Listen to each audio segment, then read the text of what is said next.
بيكم في حلقة جديدة من اي نيوز. اي نيوز معانا افكار كتير هتعجبكم، وهنتكلم على كل الاخبار اللي بتحصل في مصر وبره مصر. تابعونا. متفاهمين مع بعض جدا، بيفهموا بعض من نظرة واحدة بس، ومع ان سنهم صغير بس بجد ليهم مستقبل على المسرح، عشان هم بجد بيعرفوا يدخلوا جوه الدور اللي هم بيمثلوه. تعالوا نشوفهم ونرجع نكمل. فعلا مفيش حد هنا. مفيش حد هنا. طب يلا نناديهم. يلا بينا.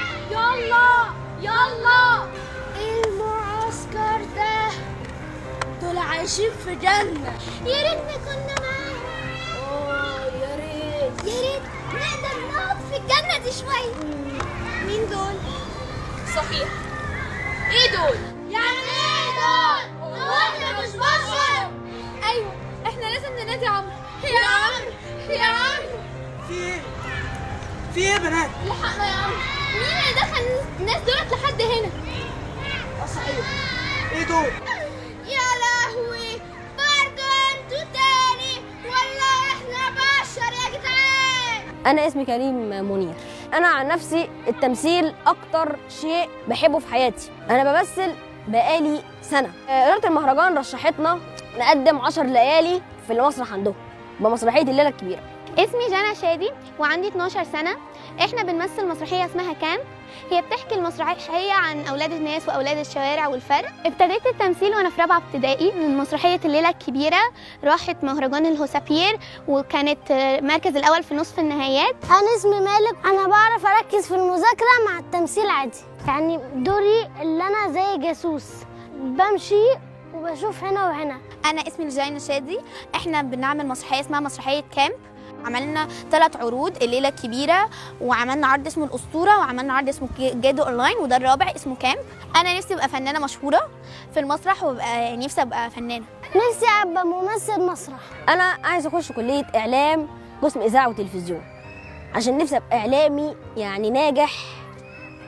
وكمان بعد ما عايزة أخلص من الكلية عايزة أخش كمان معهد العالي للفنون المسرحية. كلنا بوظنا حاجات واحنا صغيرين، بس انت بوظت ايه وانت صغير خبيت على اهلك ولما عرفوا عملوا فيك ايه؟ بوظت قبل كده اللابتوب اللي كان بتاع احمد اخويا، بس يعني هو اصلا يعني باظ بسبب ان هو اتحرق، بسبب ان هو قعد عليه كتير. انا وقرايبي وكده وخدت العربيه، كان بعد صلاه الفجر في رمضان وعملنا بيها حادثه، بعد كده ركنتها ومحدش عارف احنا اللي خبطناها يعني. بمد ايدي كده وانا ماشي قمت شلت كل البراويز واباجورات كتير وقعتها. ساعتها رجعت كل الحاجات مكسره في مكانها، وعلى اساس ان ما فيش اي حاجه حصلت جم يسالوني، قلت لهم لا انا ما اعرفش ايه اللي حصل ومفيش اي حاجه حصلت. وانا صحيت من النوم لقيتها كده واستغربت قوي وقعدت مده لحد ما هم اكتشفوا. او بوظت فازه قبل كده كانت غاليه، وحطيتها تاني مكانها، رصيتها فوق بعض، وماما بعد كده ماما جايه بقى تشيلها وقعت كلها وما عرفتش لحد دلوقتي مين اللي كسرها.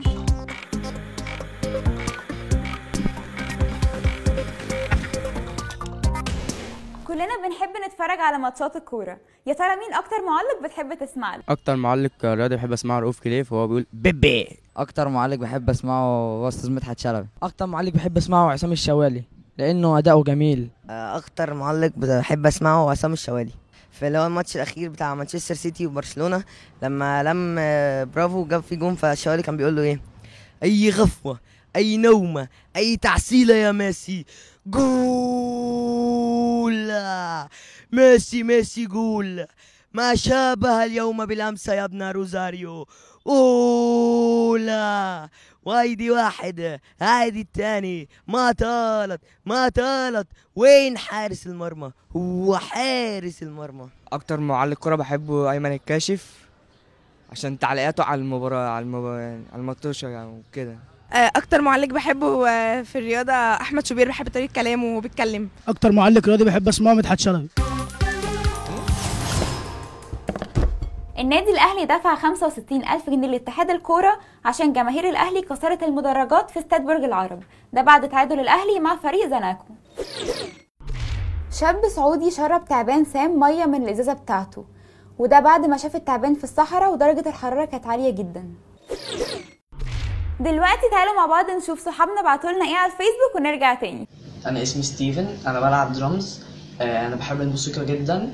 كنت اول حاجه بلعبها كانت الجيتار. مامتي وبابايا هما اللي شجعوني على الموضوع دوت. بعد كده ابتديت العب درامز اكتر.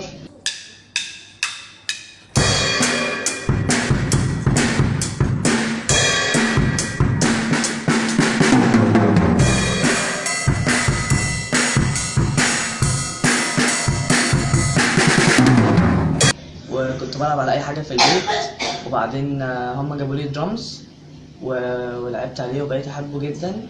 وانا تقريبا دلوقتي بقالي 3 سنين وشويه. بعد كده دلوقتي بقيت بعد كده ابتديت العب اورج، بس انا بحس متعتي الحقيقيه في الدرامز.